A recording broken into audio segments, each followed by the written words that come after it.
You've described WikiLeaks as untraceable and uncensorable. What do you mean by that?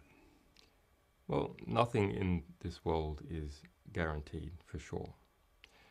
But within that, we have put together an infrastructure using technical and legal techniques to really make it hard to trace people and make it hard to take down our material once it's published. And to date, we've had a 100% success rate. So that basic idea and intention is comprised of a number of specific ways of doing things. So for untraceability, this means people send us material in the post in a particular way, engaging in particular procedures, which makes it effectively impossible to trace. Or it means they submit material to us online and bounce the information through dozens of computers around the world, each computer encrypting its transmissions before it connects to another computer. So in this way, discarding identities as the information flows around the world. As it flows through different countries, we make sure it flows through Sweden and Belgium.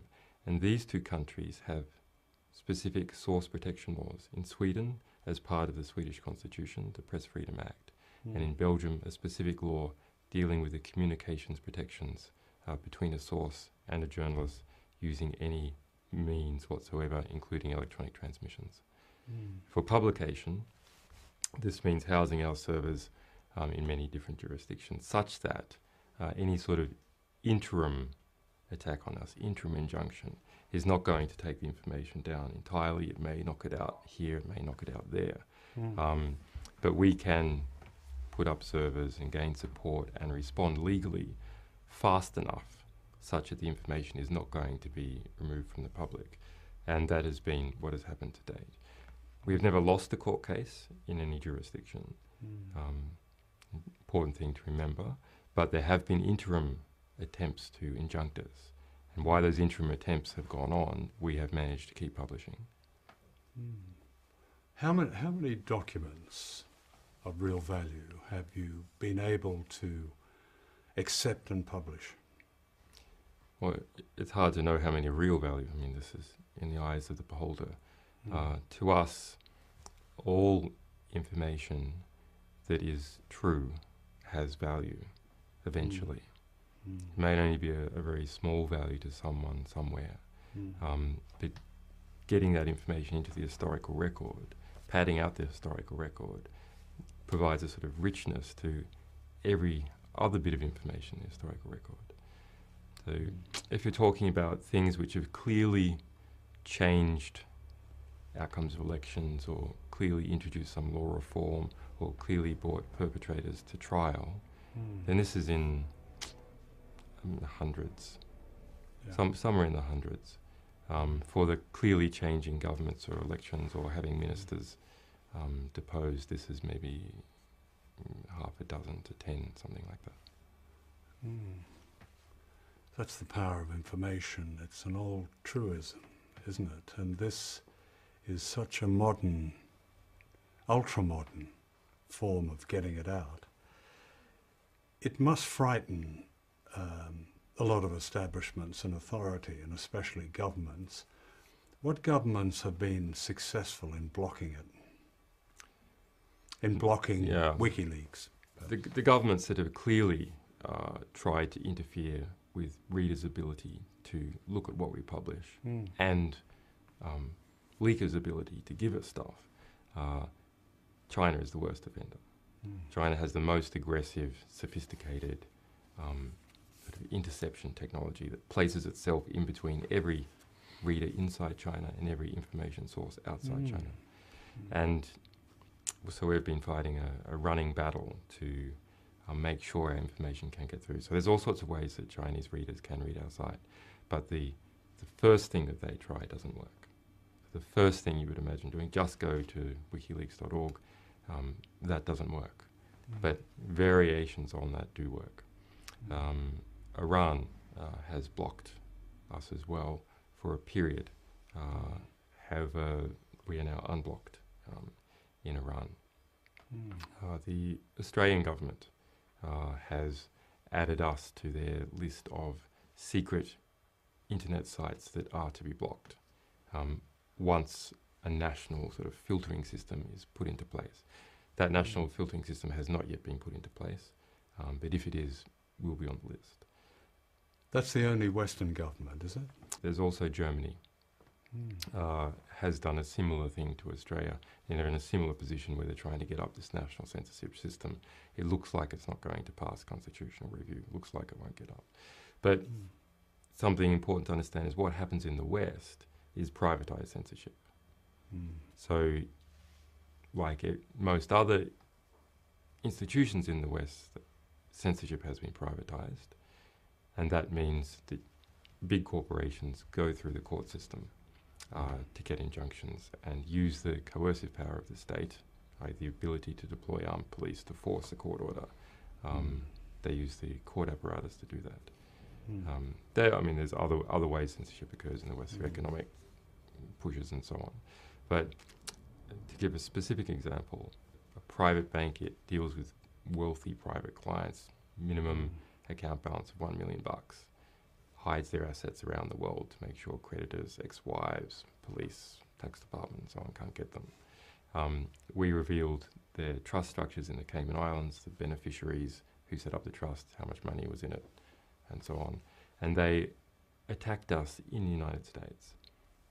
In the courts? In the courts. So it's a Swiss Cayman operation using US federal law to try and attack us. They attacked the main registration URL that people are familiar with, wikileaks.org, because one of the companies involved in registering that was based in California. Right. And through that interim injunction, they did take that down for 10 days. Now, of course, we were still publishing on all our other URLs, still publishing successfully out of Sweden, but the thing that people were most familiar with was no longer available. And we then responded with a coalition of 20 lawyers and managed to turn that around. So quite an interesting result. It's not that the US justice system brings justice. It's not that the US justice system is always unjust. But you have to bring justice to the US justice system. And if you have a big enough coalition with enough money, you can force a good verdict out of it. But the initial verdict by the same judge was that we were to be shut down. It's interesting you mentioned justice there, because I was going to ask you where the idea of WikiLeaks came from, but I mean, having the sense I get from you is that you've been using the technology to mine this information, especially within authority, for quite a long time. But there's really something, there's another element to it. There is an element of justice seeking about WikiLeaks, it seems to me, almost a moral element. I won't go as far as saying as a crusade, but there is a passion about it that's not just simply transparency. There's something else. No, the goal is justice, the method is transparency. It's important not to confuse the goal and the method. So what I observed by looking at how the press worked and how successful activist campaigns worked is a very cheap and effective way of getting justice was finding information that people were spending effort on concealing and revealing it. Why do people spend effort on things? Well, because they believe it's going to benefit them. So when organizations spend effort to conceal something, they are making a statement. They're giving off an economic signal that if that information is revealed, it's going to have an effect. Well, otherwise, why would you spend the work? So in many of those cases, the effect that it will have is a push to reform the organization that is concealing some kind of abuse or some plan for some future abuse. And so by selectively going after that information, as opposed to all the other sorts of information out there, which there are a vast amount, we are able to selectively bring about just change. The arrival of WikiLeaks coincides with a whole almost a sense of permanent war. The term permanent war, perpetual war, is constantly used now in the United States, where we have two wars running together, and other secret wars. In the information that you have revealed on WikiLeaks about these so-called endless wars, what has been the real high-value material that has come out that has given people, ordinary people if you like, the kind of information upon which they can then act? Looking at the enormous quantity and diversity of these military or intelligence apparatus insider documents, what I see is a vast, sprawling estate, what we would traditionally call the military intelligence complex or military industrial complex, and that this sprawling industrial estate is growing, becoming more and more secretive, becoming more and more uncontrolled. This is not a sophisticated conspiracy controlled at the top. This is a vast movement of self-interest by thousands and thousands of players all working together and against each other to produce an end result, which is Iraq and Afghanistan and Colombia and keeping that going. So what I see is we should, we often deal with tax havens and people hiding assets and transferring money through offshore tax havens. So I see some really quite remarkable similarities. Guantanamo is used for laundering people to an offshore haven, which doesn't follow the rule of law that we would normally expect. A tax haven is used for hiding people's assets, laundering people's assets through a jurisdiction which doesn't follow the rule of law that we would expect in our home countries. Similarly, Iraq and Afghanistan and Colombia are used to wash money out of the US tax base and back. Arms companies. Arms companies, yeah. And the generals and so on, which, if you like, non-profit versions. So that you can't just, or you can't always pull out $2 billion from the US tax base and just say, hey, let's give it to an arms company straight away with no expectation of doing any work. But if you say this $2 billion has got to go into Colombia, but the Colombian government has to buy US arms, and those arms have to be of a particular type, particular specification that only one of these arms companies has, then that's just a way of laundering this back into the United States. And what you're saying is that money and money-making is at the center of modern war, and it's almost self-perpetuating. Yes, and it's becoming worse. The number of private companies that sprung up around Iraq, the number of private companies that are now supporting the National Security Agency, this has increased 100 times in the past 10 years, the number of companies. So now you have a school, a feeding school that is feeding off the US tax base and is a lobby to make sure that those wars go on. And you have two sorts of lobbies. You have offensive lobbies and defensive lobbies. So an offensive lobby tries to get new money that it didn't have before by lobbying the levers of government. And a defensive lobby makes sure that companies continue to receive the money that they've been getting before. So now we're in a position in the United States where we have both enormous offensive lobbies and enormous defensive lobbies. But the defensive lobbies always fight harder. They fight to keep the expectation of the money flow going. And that apparatus has been built up in the past 10 years, and I think it's going to be extremely difficult to dismantle. What was your reaction when you first saw the Apache video that is now infamous? When I first saw this, we didn't know that there were journalists in it. We didn't know who they were.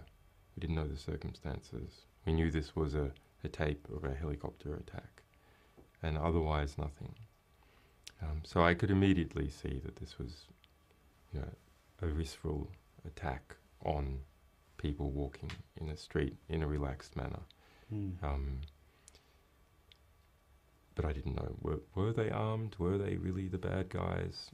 They seemed incredibly relaxed. It seemed like this was an attack that was very provocative.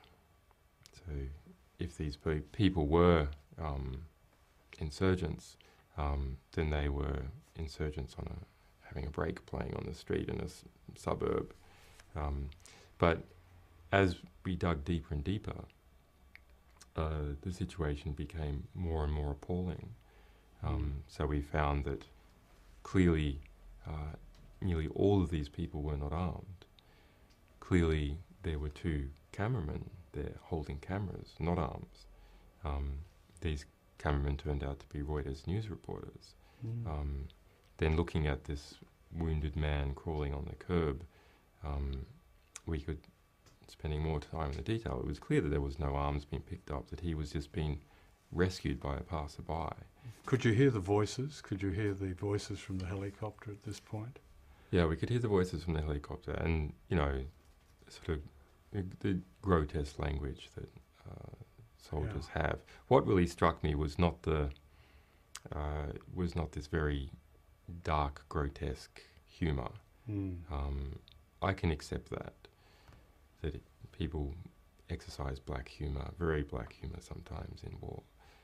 Rather, it was another day at the office feel to routine. All the proceedings, how routine it was to kill these 18 to 26 people, and that a whole street covered with bodies.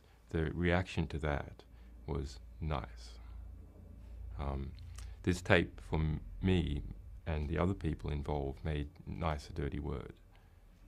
So we just couldn't see something as being nice anymore when a whole street covered with carnage is nice.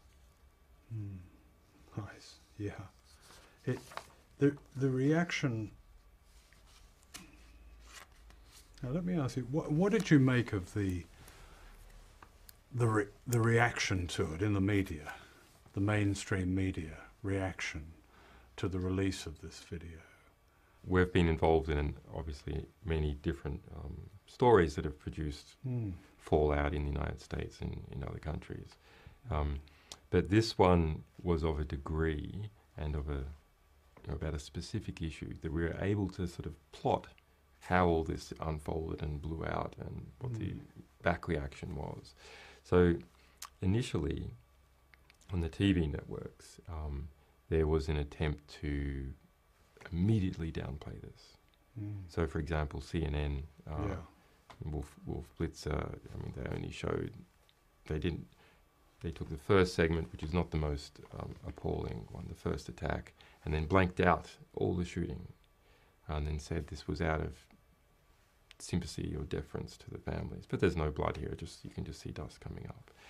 And then immediately started apologizing for the military, saying, oh, well, it's hard for our soldiers, and a reminder that, war is difficult. No condemnation, not even any request for an inquiry, which is the sort of neutral response. Well, we don't want to blame people before all the facts are in, although actually if you see the video, you've got most of them. But we want to know everything about this. We want this inquiry to be opened. We want a full disclosure. We want to know why this video was withheld from Reuters for so long. So we want to know, were the children who were wounded compensated? Did they leave? All these things, which have been sort of natural reactions, did not take place in the broadcast networks. Then, for CNN and NBC, there was, I think, a sort of internal revolt by journalists who were seeing other journalists mowed down in the streets of Baghdad. So a pushback against the editorial management decision to treat it so briefly and in such a biased way. So the next day saw a sort of richer discussion. And then it flipped. Then enormous editorial space, both in the printed press and in TV press, opened up for military apologists. And no space opened up for anyone else, including people with new facts, including the soldiers on the ground who were there, the only English-speaking witnesses, the only US witnesses and the only soldiers speaking.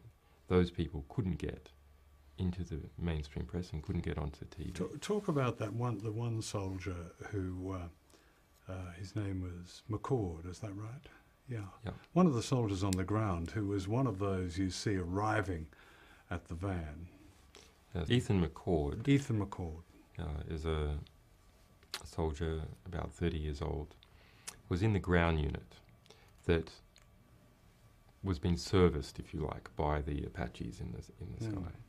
And they marched in and arrived to where the bodies were in the shooting up van.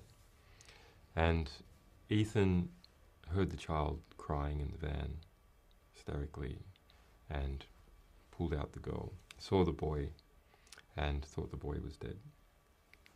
Took the child away from the van to a sort of intermediary location and then went to look for anyone else in the van and just saw the boy was just breathing and pulled him out. So he ended up being covered with the blood of his children. And he was quite disturbed by this event. And he got in contact with us immediately after the video was published. And he produced a statement of a letter of apology to this family. Of course, he wasn't involved directly with killing them, but indirectly. I mean, it was his unit that was being serviced by this Apache, and indirectly that he was part of the U.S. Army in Iraq. But he says that that he complained to his superiors about this event, and they just told him to stop being a pussy and to suck it up. And he's tried quite hard to draw attention to what happened in the mainstream, to get the mainstream press interested in it. Within 2 days of us revealing the material. So why it was still newsworthy. So there can't be any excuse in the US press to, well, the moment had passed and therefore, okay, yes, his story is interesting, but the moment has passed. Because at the very same time that he was trying to get his story across, editorial space was being given to military apologists who were just, war is hard and it's difficult. These things happen. And you didn't show the full context, and they were shooting that morning, so on and so on. Yeah. And, soldiers, it's difficult for soldiers, psychologically, or whatever. Not new facts. Whereas this soldier had new facts about what had happened then and an incident that happened immediately after. I mean, what was interesting about him, he also had an overview, and he described what had happened that day as a common occurrence. And he talked about if there's any kind of threat or perceived threat to American soldiers, they would let everybody have it. He said, let all the motherfuckers have it at 360 degrees. That's right. If there was an IED, if there was an IED, if he was instructed by his commanding officer that if an IED goes off anywhere in the street, then 360-degree rotational fire and just take out everyone, women, children, everyone gets it. I guess, to try and act as a disincentive for the local population for supporting any IED placement. And that's what happened. Yes, I mean, it's not that he was told that and it didn't happen, but rather that happened and he was instructed. So he and some other soldiers in this unit who didn't like that instruction apparently fired high when those orders came, when an IED went off and they were instructed to fire those orders. What do the leaks around this issue tell you about whether this particular incident was, as the US government claims, an aberration or not? What we've seen in other leaks, I mean, just a vast number of these type of incidences. Now, when I say these type, what I mean is indiscriminate attacks on civilians. Not deliberate attacks on civilians, it's important to make clear, but just not giving a damn, not caring whether they are or whether they aren't. Sometimes occasional deliberate attacks on civilians, but those do seem to be rare in the record. But just, maybe they are, maybe they're not, but we want to shoot. And so go for it. Now, Ethan McCord and one of his fellow soldiers who were in that ground unit, they say that they were surprised it was this video that leaked, because there were many, many worse incidences, and this was a sort of everyday occurrence. It's not every day that journalists are killed. Although I did read the statistic that there have been 7 Reuters journalists killed in Baghdad, and all of them were killed by US military fire. But probably the only reason we are talking about this now is because there were 2 journalists there, and they were sort of trackable, and Reuters put in a Freedom of Information Act request. Whereas if they weren't journalists, if they were just regular citizens of Baghdad, we wouldn't even be talking about it. The material just would have been buried. There would have been no internal investigation at all, which prompted the eventual leaking. So this is a kind of tip of an awful iceberg in many ways, isn't it? Because a war like Iraq and a war like Afghanistan, if not directed at civilians, civilians become the casualties. They're civilians' wars in a sense, aren't they? There's this old statement that absolute power corrupts absolutely. And you can see from this video that when you're in an Apache with a zoom lens that can show you people's face from 1 mile up in the sky, and you have a 30mm cannon, and you shoot, and there's no effect against you, you can't even hear the screams. And when you get back to base, there's no discipline procedures against you. That when this happens every day, for days, for a year, of course, it's incredibly corrupting. And these people are shot in the same way that the everyday person walks over ants on the street, because they just seem to be irrelevant. They don't complain. There's no discipline procedure. And so as the war goes along, civilians do become just something to get rid of, because they're annoying or have no concern over. And while there are while some of these civilian massacre cases do achieve prominence, and then do find genuine concern by some of the higher generals or by other groups looking into them, that's not what we see for the everyday cases of civilian kills. And we have acquired records of 6 years worth of civilian kills for Iraq and Afghanistan. And not just the big ones, where there's 100 people killed or 20 people killed, where there is some investigation or publicity sometimes, but rather these sort of everyday incidences where a man might be, as in one case in Afghanistan, a man is seen to be running away after US soldiers approach, and they try and shoot him. The guns jam, so he's running towards a village. So what do? The guns have jammed. They get the artillery, and they shell him. Just one man. They launch shells towards him. They overshoot, hit the village, and they kill a 5-year-old boy. So there's hundreds and hundreds of those small incidences which sort of reveal the squalor of war at a microscopic detail. It's not always these big kill events. It's these little events where there's a lack of concern and care about the sort of lethal engagement or the use of lethal force. Another example from Afghanistan is the American troops going through an area.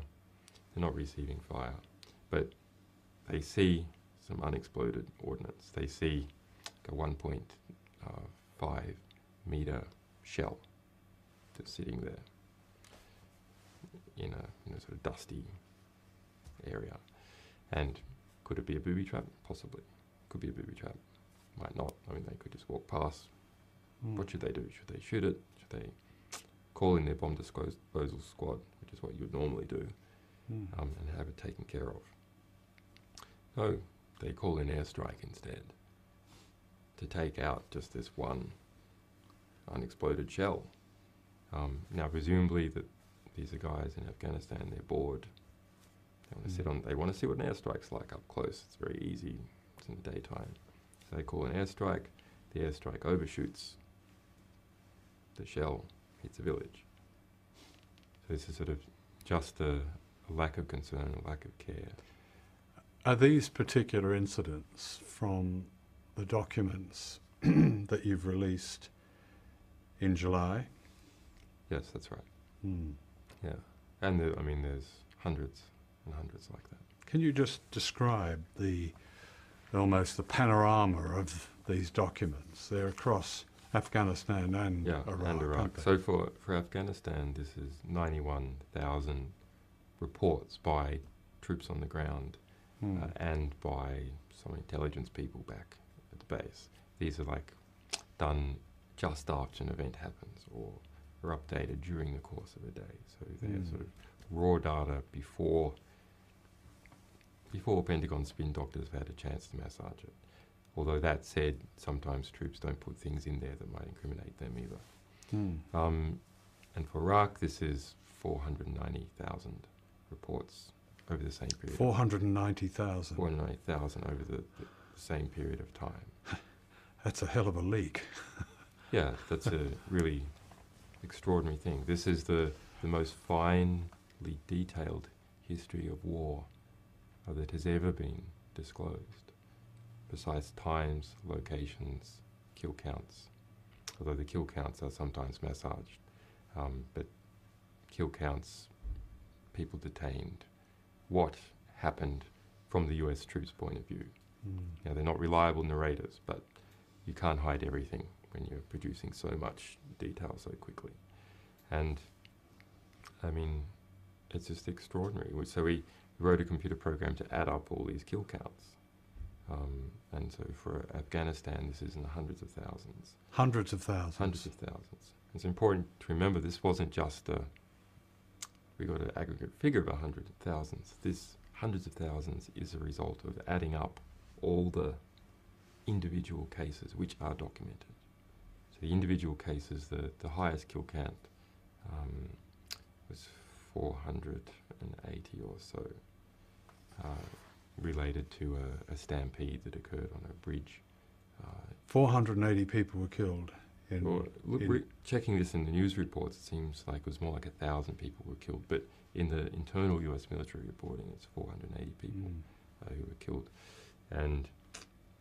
But that's the single highest event. That's a sort of a bit unusual. And the next one down was a US sweeping operation that killed about 300.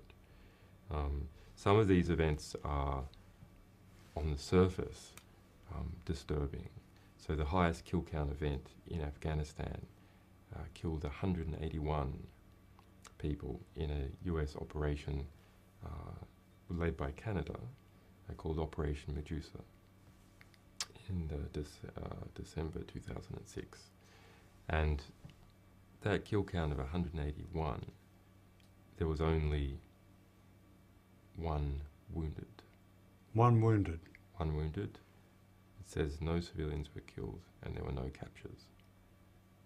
So if we then look at what was the sort of military hardware deployed, so it speaks about some ground force sweep and so on, a couple of people being killed there, but nearly everyone who is listed to being killed was killed by an AC-130 gunship. So this is, an AC-130 is a big cargo plane which is being converted to be decked out with machine guns and tank guns and so saturation fire from that. From high up, but it's a plane that's moving. I mean, it's not exact. And in the course of 3 hours, 62 people are described as being killed by this. And then there's also an unexplained missing 90 or so people. How they are killed is not established in the report, but they are listed as having been killed in 2 places. And did they call these all Taliban, the enemy? Yep, they're all called the enemy. Looking at that Operation Medusa kill, that broader operation, quite interesting. I mean, I hadn't heard about this before, but this was the biggest, according to the Canadian military, the biggest operation in Afghanistan post-invasion. But Afghanistan wasn't on people's radar in December 2006. Iraq was. But during that week, they say that they killed about 1,000 Taliban. But actually, what happened is that this was in a region of about 20k out of Kandahar, where there's lots of vineyards, and there was the government installed by US forces post the 2001 invasion had become extremely corrupt, and the local people had grown to support the Taliban in a sort of united effort to clean out this government. And then when US and Canadian and, when ISAF, so the Allied forces, NATO. The Western forces came in, these people, not just Taliban, there do seem to have been Taliban there, but the local population were supportive. And so the men in the vineyards, the workers in the vineyards, were killed along with these others. And it seems to, if we read the press reports at times, some press say it's 50-50, 50% Taliban, 50% local people. It's pretty hard to gauge from the on-the-ground reporting. But we look at events like this leaked document shows, and we see something pretty disturbing. A lot of people killed, very little time, using indiscriminate fire, no investigation into 181 people being killed, the biggest kill on a single event in Afghanistan post 2001. It doesn't smell right. Yeah, I suppose those doing the killing, who I'm assuming they regard everybody as the Taliban or as insurgents. Well, the pattern. So who isn't? Children. The pattern we see in Iraq and Afghanistan, the very clear pattern, and it's not just me who sees this, but other war reporters, is that anyone who's a man and dead is an insurgent. That's how they're always listed on the reports, and it's only after there's some investigation, usually stimulated by the press or by a competing military reporting on it, that then there's a sort of pull down from that number. Yeah. So, any man who is dead is insurgent or Taliban. Children, if their bodies are whole enough to see, and remember things like 30mm cannon fire will decimate a body, are listed as children, so they're not listed as insurgents, and women can go either way. And so, as an example, if we look at Kunduz, this is an airstrike that occurred in Afghanistan last year, where it was called in by the German military. Petrol tankers about 3 kilometres away from German military positions had been put in a riverbed, and the local people were unlading the petrol from them, taking this off. Now, the allegation is that the Taliban hijacked these petrol tankers and were then giving the petrol to the local population, which is quite possibly true. I mean, maybe they're trying to curry favour with the local population, but the reality is there was over 100 people clustered around this tanker taking the petrol, and they weren't going anywhere, they were sitting there. So airstrike was called in and killed most of these people. Yet, when we look at the internal military reporting by the United States, what we see is, in these leaked reports, 57 insurgents killed. When we look at the internal military reporting for the collateral murder, this Iraq massacre, which included 2 Reuters journalists that happened in July 2007, what we see is 14 people killed, and there were actually between 18 to 26 people killed, and all of them insurgents, except for 2 children who were wounded. And so even the Reuters cameramen were listed as insurgents. Yeah. Until Reuters came in contact and said, hey, where's our cameraman? Yeah. I mean, for you to receive that volume of documentation suggests that there must be something of a rebellion going on within the system. Yes. I mean, it's the one hopeful thing is, in fact, that there are good people in the US military. There are good people in military intelligence organizations. And some of those people have had enough. And so they provide us with evidence of abuse. And I mean, that's, it's sort of another way of being a conscientious objector.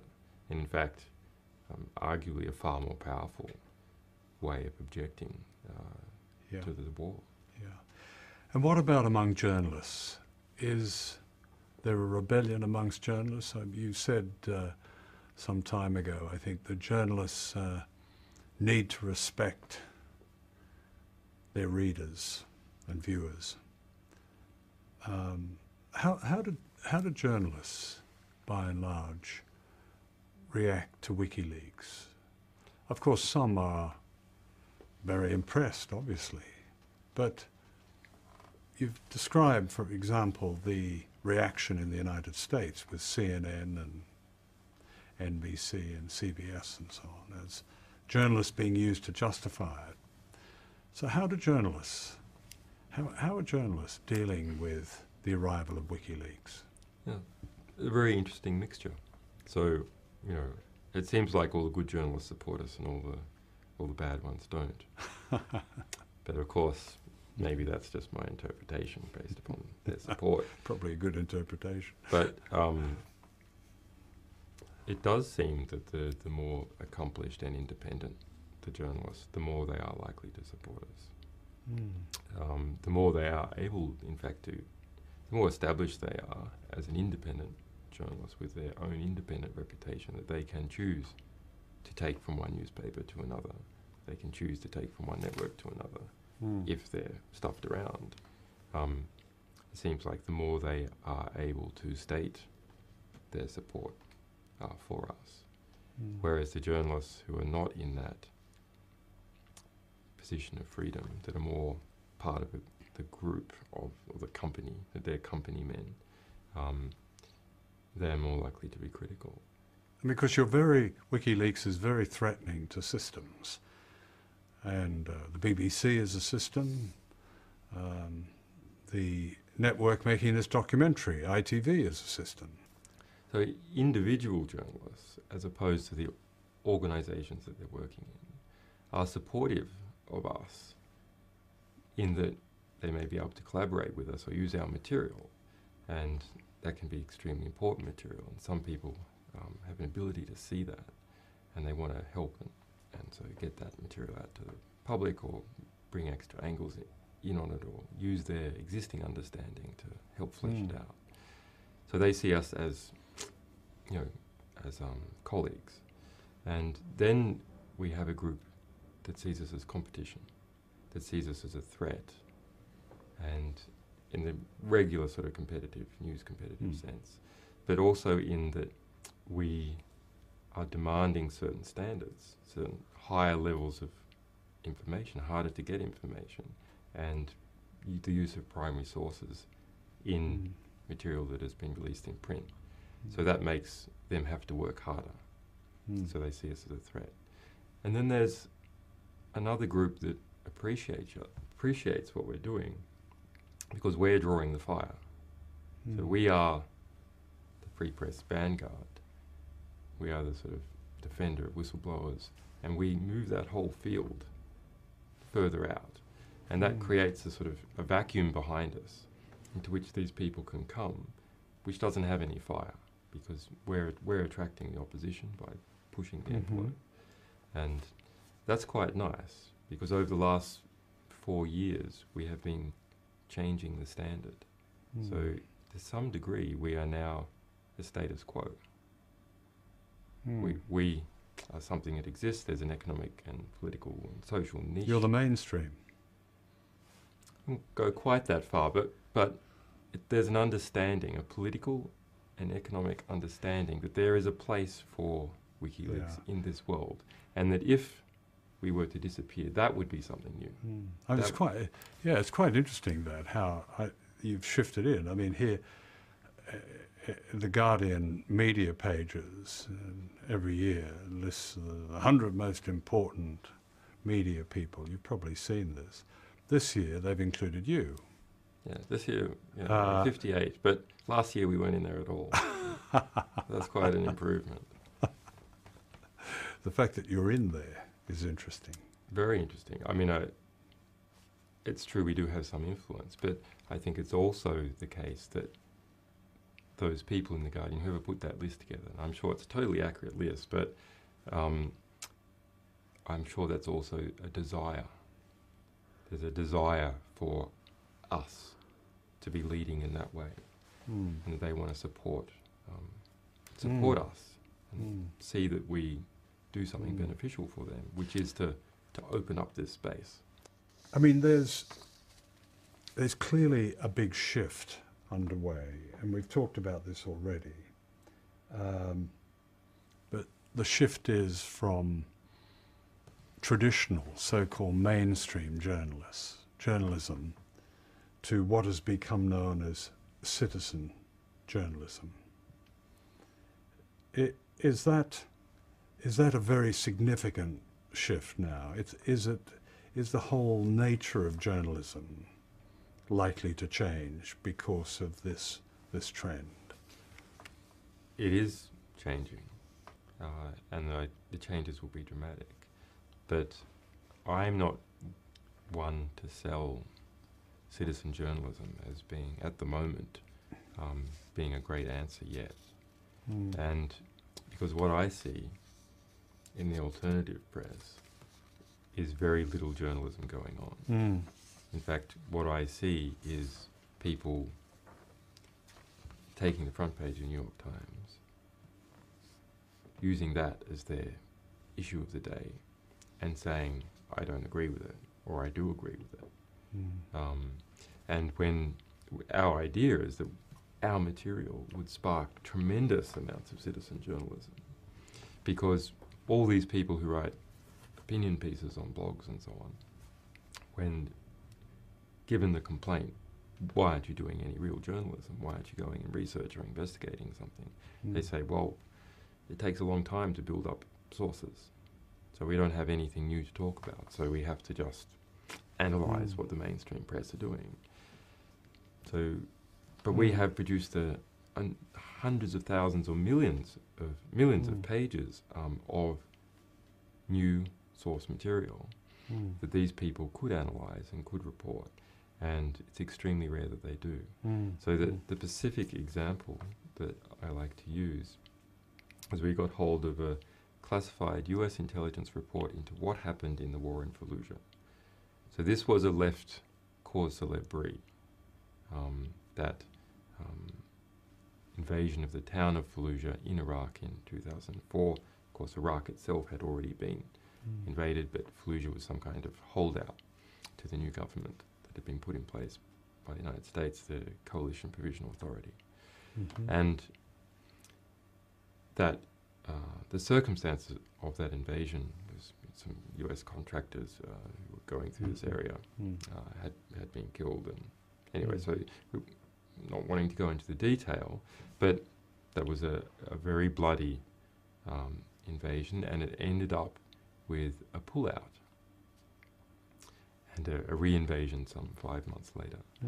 So what were the circumstances? Everyone knew that all sorts of tragedy had occurred in that town.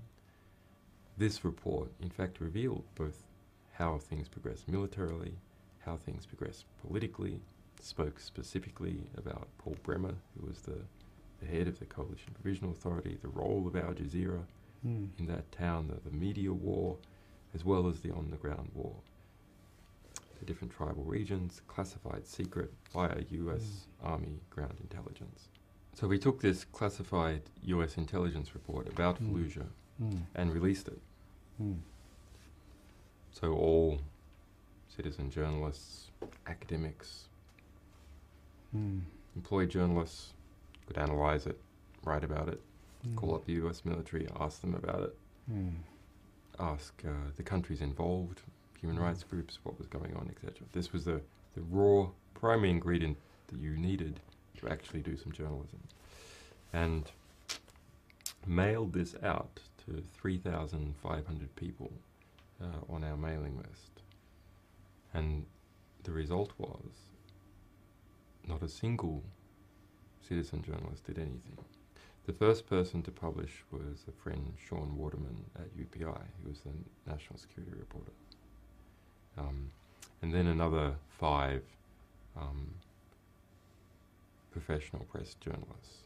Not all of them full-time journalists, some working for the Asia Times half-time and working for the Cato Institute half-time as an example of one of these 5. Yeah. But the bloggers, the political activists of all kinds, in fact, didn't do anything with this material. So, I mean, that's interesting. So real information can almost paralyze, as if they don't know what to do with it.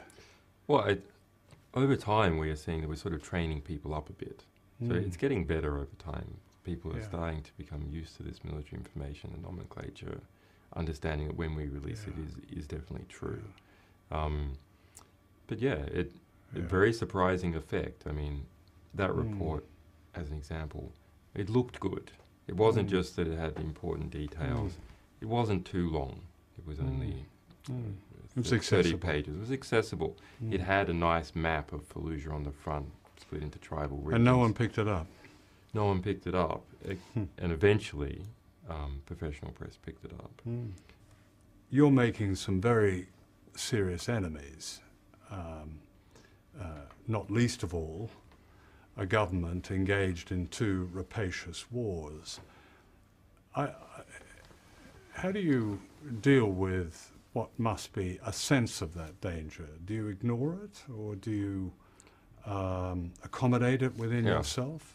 So, not at all. I think, a lot of people say we're very courageous in our work. And I wouldn't reject that label entirely. We're not uncourageous. But to me, courage is not the absence of fear at all. Courage is sort of the intellectual mastery of fear by understanding.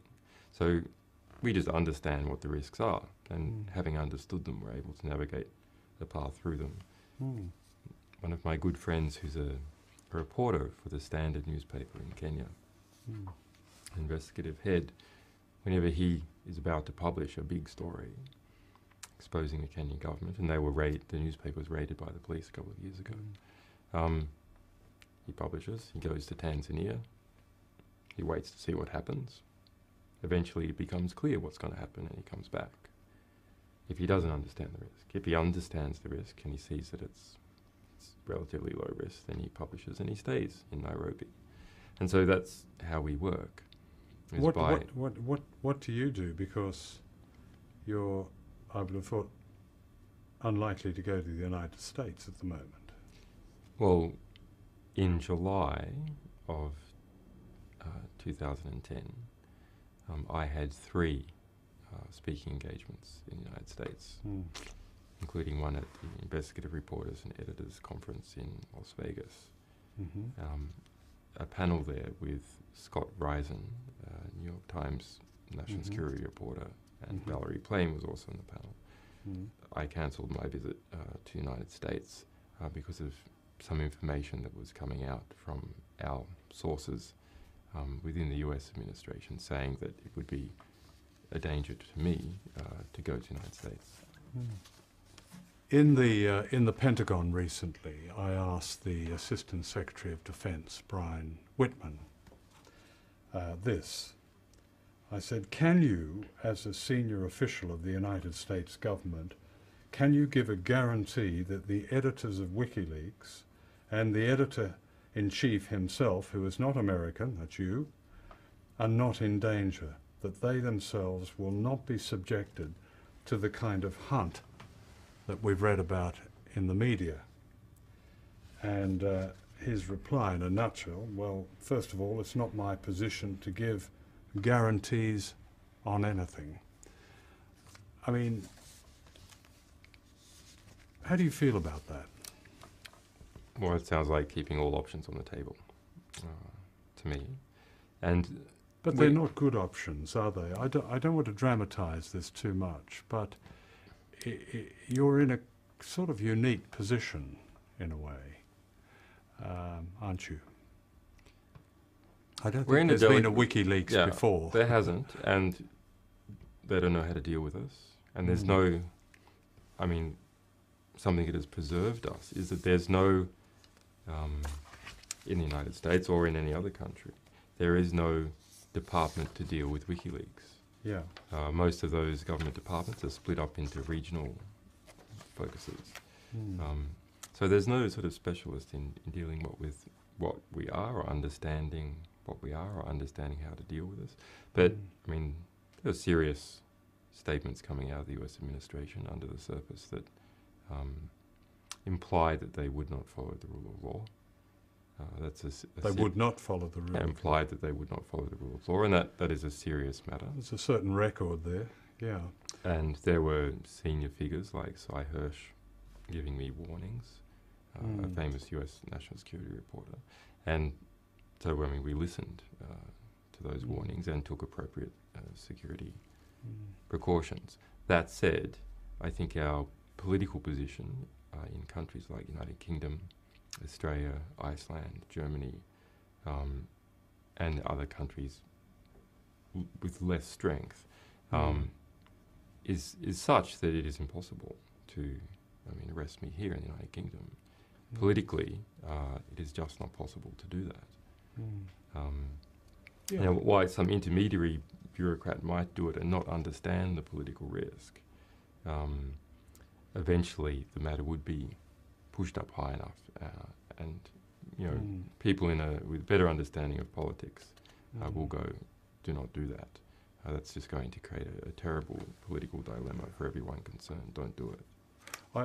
I note your preemptive strike in response when you posted on WikiLeaks a leaked Pentagon document that says that the US intelligence intends to destroy WikiLeaks, and the words used are that they would wanted to fatally marginalize the organization.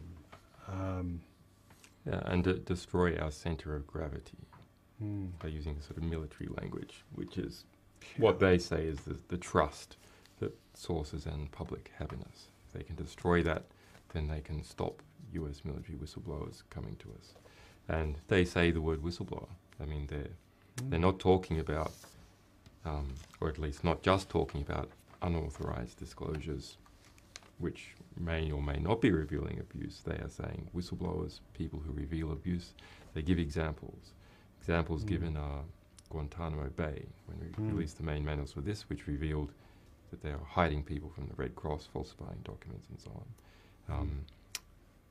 Fallujah and abuses that we revealed there, and a number of other cases. So they are upset with us because we are revealing abuses and embarrassing the United States military. So we released that report, which was written in 2008. We released this earlier in 2010. as maybe as a preemptive strike. I mean, it's putting them on notice, and by us releasing that, there is an understanding. That didn't come from nowhere.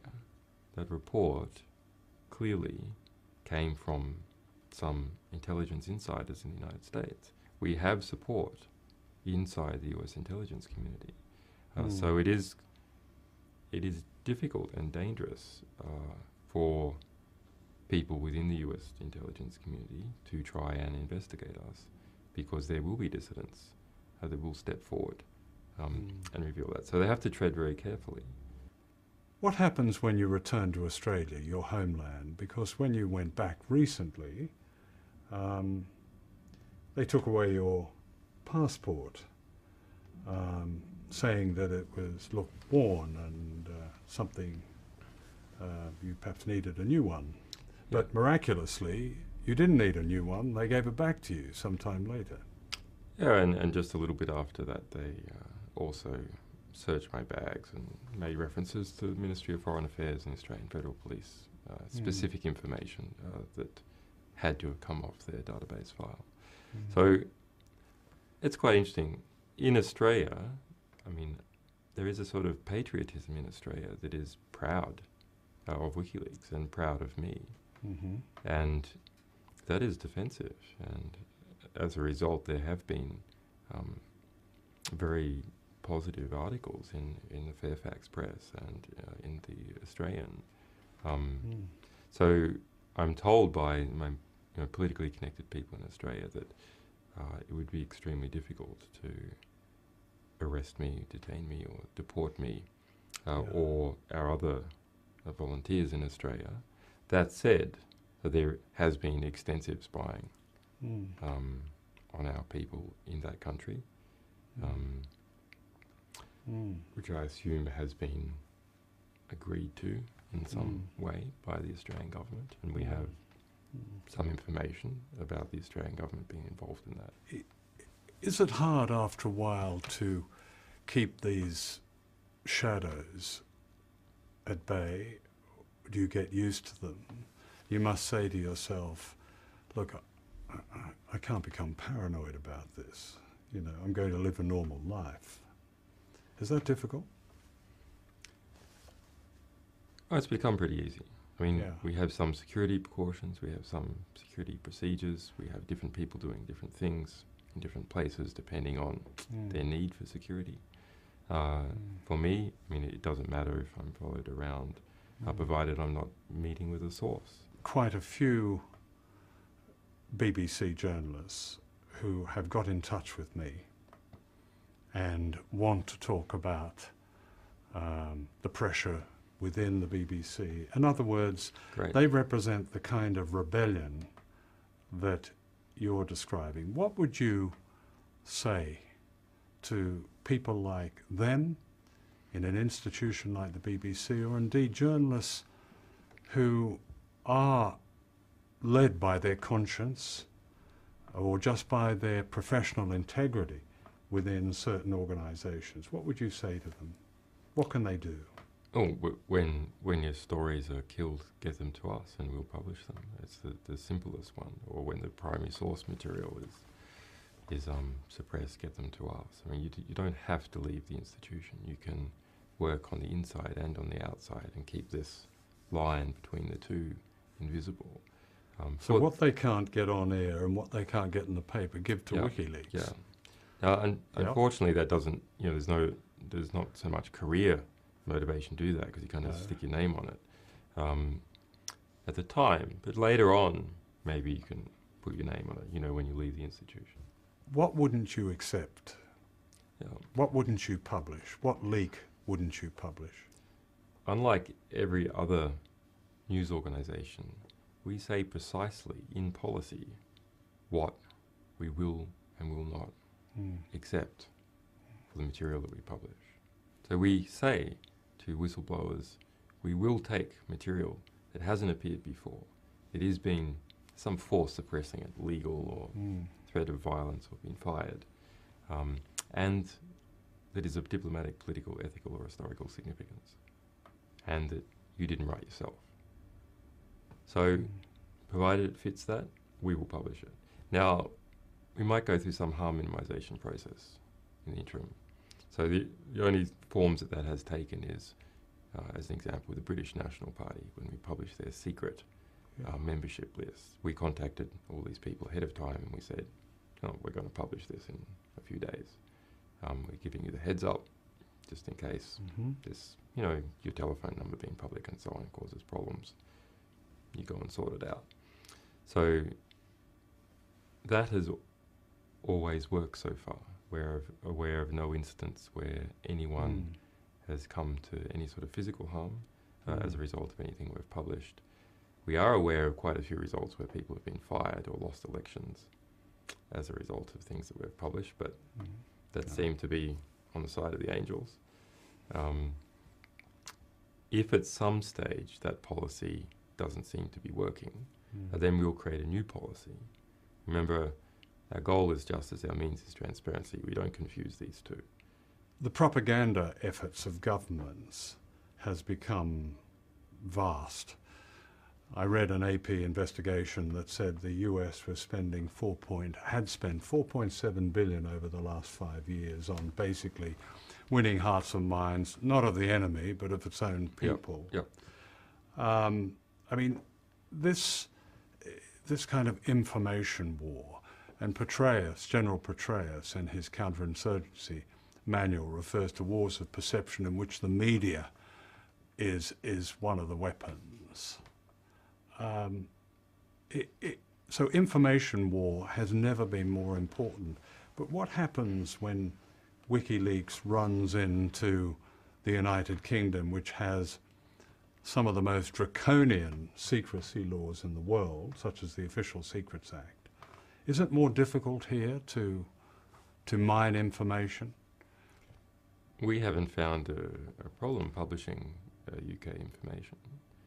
I mean, when we look at the Official Secrets Act labelled documents, we see they state that it is an offence to retain the information, and it is an offence to destroy the information. So the only possible outcome is that we have to publish the information.